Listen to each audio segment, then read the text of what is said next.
जो होता है अच्छे के लिए होता है। दोस्तों, ये कहावत तो आप लोग अवश्य सुने होंगे कि जो भी होता है अच्छे के लिए होता है, और हमारे साथ जैसा भी हो रहा है अच्छे के लिए हो रहा है। लेकिन दोस्तों, एक बार आप सोच के देखिए कि अगर आपके साथ बुरा होता है और कोई अगर आके कह देता है कि आपके लिए अच्छा हुआ है, तो क्या आपको कैसा लगेगा? हो सकता है आप उससे मारपीट करने के लिए भी तैयार हो जाएंगे, क्योंकि हम सोचते हैं कि हमारे साथ ये बुरा हो गया। लेकिन प्रकृति किसी के बारे में बुरा नहीं सोचती है। जो जैसा कर्म करता है उसे तो वैसा फल देती है, लेकिन वह किसी के बारे में बुरा नहीं सोचती है और किसी के साथ वह भेदभाव नहीं करती है। तो दोस्तों, आइए हम इसे समझते हैं कि आखिर जो भी होता है अच्छे के लिए होता है, इसमें कितनी सच्चाई है। दोस्तों, इसे हम समझेंगे एक छोटी सी कहानी से, और वे छोटी सी कहानी को शुरू करने से पहले आप लोगों से एक छोटी सी गुजारिश है। अगर आप लोग हमारे चैनल पे नए हो तो चैनल को सब्सक्राइब करना। ये कहानी अगर आप लोगों को पसंद आई तो आप लोग कमेंट करके भी जरूर बताना। तो दोस्तों, चलो हम इसे शुरू करते हैं और समझते हैं कि जो भी होता है अच्छे के लिए होता है, इसमें कितनी सच्चाई है। तो दोस्तों, बहुत समय पहले की बात है। किसी गांव में एक सौदागर रहा करता था। जो सौदागर एक दिन नदी को पार करके दूसरे राज्य में जाना चाहता था। जब वो सौदागर नदी के पास पे पहुंचा, तभी तक नाव दूसरे किनारे जा चुकी थी और उसे समय लग रहा था आने में। अब उसके अंदर बेचैनी हो रही थी। तभी वहां पे बहुत सारे लोग भी इकट्ठा हो गए, लेकिन सौदागर के पास बहुत सारी भी सामग्री उस पे मौजूद थी। दोस्तों, धीरे धीरे जैसे वो नाव पास आती है, तभी जो नाव चला रहा था उसने नाव को छोड़कर कहा कि भाई, मुझे बहुत जोरों की भूख लगी है, अभी मुझे भोजन करने दो। लेकिन वहां पे 5 से 6 लोग खड़े हुए थे। उन्होंने कहा कि ठीक है, तब तक तुम भोजन करो, तब तक हम लेकर चले जाएंगे। वे नाव वाला भाई कितना भी मना करता, लेकिन वे लोग नहीं मान रहे थे। सौदागर को लगा कि मुझे क्या, नाव आएगी या नहीं आएगी, मैं भी इस पे सवार हो जाता हूँ। उन 5 लोगों के साथ सौदागर भी सवार हो गया, और वे सौदागर के साथ बहुत सारी सामग्री भी इकट्ठा थी और वे लेकर उसी पे सवार हो गया। चलते चलते धीरे धीरे नाव आगे बढ़ रही थी, और वे नाव वाला भाई कितना भी रोकने का प्रयास किया, लेकिन उन लोगों ने मानने से इनकार कर दिया। धीरे धीरे जब वो आगे बढ़ रहे थे, जब वो नदी के बीचों बीच पहुंचे, तभी नाव में एक छोटी सी छेद हो गई और नाव धीरे धीरे डूबने वाली थी। तभी उन 5 लोगों को लगा कि सौदागर के बाद बहुत सारी सामग्री है, और इस सामग्री को अगर हम फेंक देंगे तो नाव हमें डूब नहीं पाएगी। तभी वह सामग्री को धीरे धीरे फेंकने वाले थे। सौदागर कितना भी मना करता और कहता कि नहीं, इसमें मेरी बहुत ज्यादा कीमती सामान है, इसे मत फेंको। लेकिन उन्होंने कहा कि अगर हम नहीं फेंकेंगे तो नाव डूब जाएगी। लेकिन दोस्तों, जैसे वह फेंक रहे थे, सौदागर को भी गुस्सा आ रहा था। लेकिन जिस नाव में छोटा सा छेद हुआ था, वो छेद को वे लोग भर दिए थे। अब नाव में पानी नहीं घुस रहा था, लेकिन सामान को जैसे वो फेंक दिए, उसके बावजूद भी वह नाव धीरे धीरे वे और ज्यादा बोझ को कम कर रहा था, जिसके चलते वे सौदागर को उन्होंने वहां से धक्का दिया। और तो सौदागर डूबने के कगार पे आ चुका था। लेकिन जैसे तैसे सौदागर ने नदी को पार करके इस पार आ गया, जिस पार से वह नाव पे सवार हुआ था। नाव वाला भाई कहने लगा कि भाई, वे आपके साथ भी बहुत ज्यादा गलत किए हैं, लेकिन अभी तो वे धारा बाकी था जिस धारा में वे लोग जा रहे थे। तभी अचानक बहुत जोरों की लहरें आई और वे नाव डूब गई। जब वह दूसरे दिन सौदागर ने सुना कि नाव डूब गई है, जिस नाव पे मैं सवार था वहां पे बहुत तेज लहर चल रही थी, और नदी में तेज लहर उठने की वजह से वे नाव डूब गई। उसने प्रकृति को धन्यवाद दिया और कहा कि हे प्रकृति, आज तूने मेरे साथ बहुत अच्छा किया। उस वक्त तो मुझे लग रहा था कि मेरे साथ जो भी हो रहा है वे बहुत बुरा हो रहा है, और साथ में मैं तेरे को बार बार भी पूछ रहा था कि तूने मेरे साथ क्या कर दिया। तूने तो मेरे साथ भेदभाव किया, लेकिन तूने तो आज मेरे साथ बहुत अच्छा किया है। दोस्तों, ये सुनने के बाद अभी उससे रहा नहीं गया।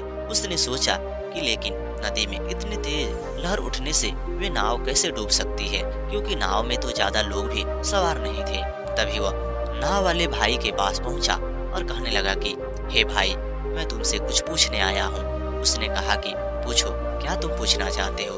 तभी वह कहने लगा कि लेकिन कल जब मैं नाव पे सवार था और उन उपद्रवियों ने मेरा सारा सामान को नदी में फेंक दिया और मुझे भी उसने नदी में ढहा दिया, मुझे बहुत ज़्यादा दुख हुआ। मैं भगवान को कोस रहा था कि हे भगवान, तूने मेरे साथ बहुत बुरा किया और उन लोगों ने मेरे साथ बुरा किया। लेकिन मैं जैसे अपने गांव पहुंचा और आज मैं सुन रहा हूं कि वो नाव अपने सफर तक नहीं पहुंचा और उस किनारे तक वो कभी पहुंच ही नहीं पाया और वे बीच में ही जाके डूब गया। इस बात में कितनी सच्चाई है।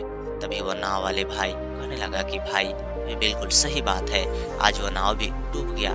मैं भी सोच रहा था कि मेरे साथ बुरा हो गया और मैं तो सोच रहा था कि कहीं अगर वो नाव मैं लेकर चला जाता तो मैं भी उसे लेकर डूब जाता, क्योंकि नाव में एक छोटा सा छेद हो गया था जिसके चलते उसमें पानी घुस गई। मैं तो बच गया लेकिन वे लोग डूब गए। तो वो सौदागर कहने लगा कि हे नाव वाले भाई, लेकिन वे पांचों कौन थे? तभी वो कहने लगा कि भाई, वे पांचों चोर थे। बगल के राज्य में वे चोरी करने जा रहे थे।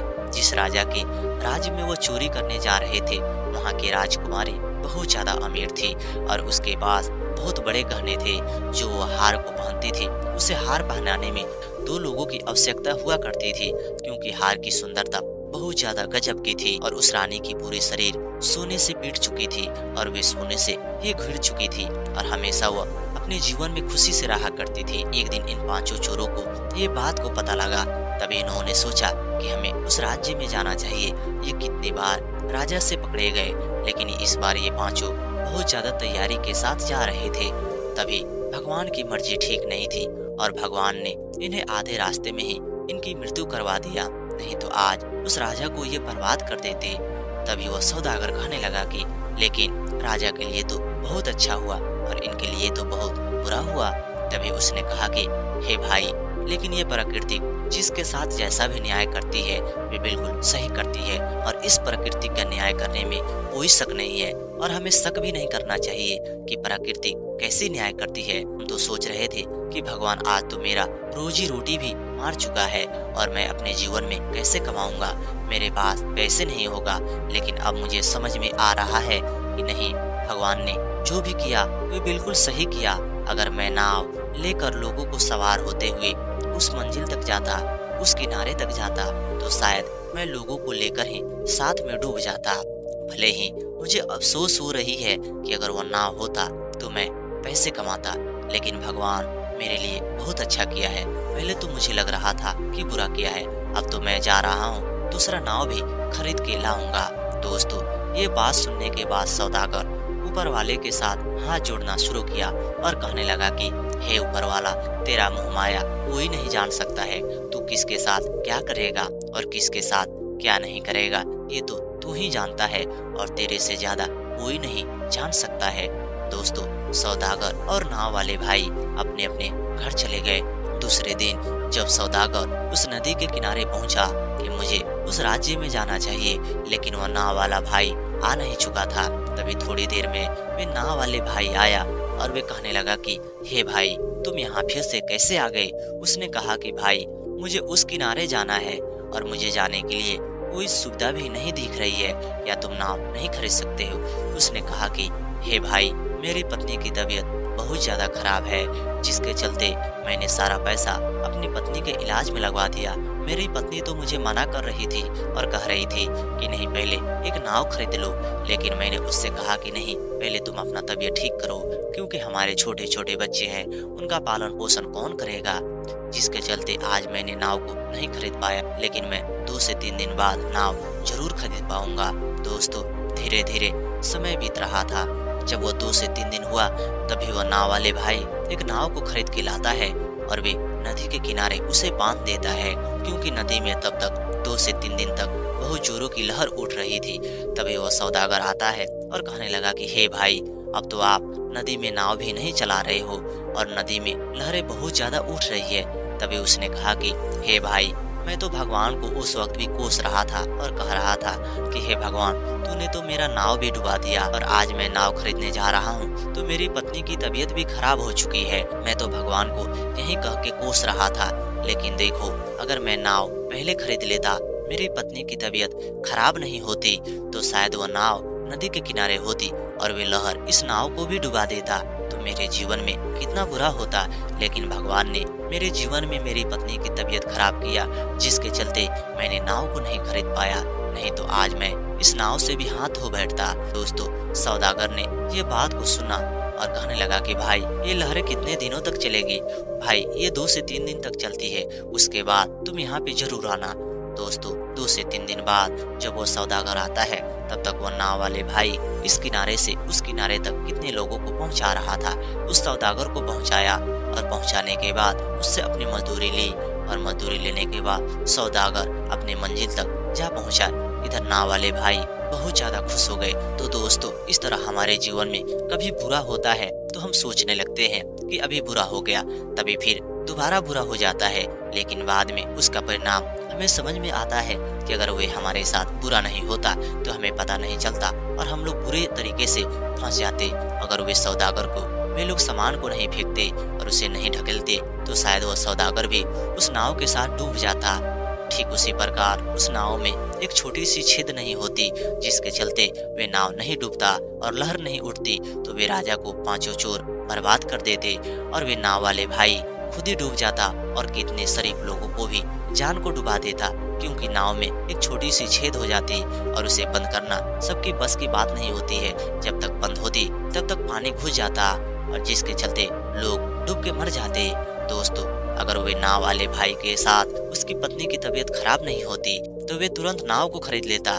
जब वो नाव को खरीद लेता तो नदी में लाता और उसे चलाने लगता, और जब वो नदी के किनारे उसे छोड़ देता, रात के समय में जब लहरें उठ रही थी उस नाव को डुबा देती, उसके जीवन में और ज्यादा नुकसान हो जाता। इसलिए दोस्तों, कहते हैं कि भगवान जो भी करते हैं वे हमारे साथ अच्छा ही करते हैं। जो भी हमारे साथ होता है वे बिल्कुल अच्छा होता है और इससे हमें घबराना नहीं चाहिए। इसलिए जिसने भी ये बात को कहा है कि जो भी होता है अच्छे के लिए होता है, ये बिल्कुल बात सही है, क्योंकि हमारे जीवन में जैसा भी होता है वे हमारे फायदे के लिए ठीक ही होता है। तो दोस्तों, उम्मीद करता हूँ कि ये कहानी आप लोगों को बिल्कुल पसंद आई होगी। अगर ये कहानी आप लोगों को पसंद आई होगी तो कमेंट करके जरूर बताना, और हमारे चैनल पे नए हो तो चैनल को भी सब्सक्राइब करना।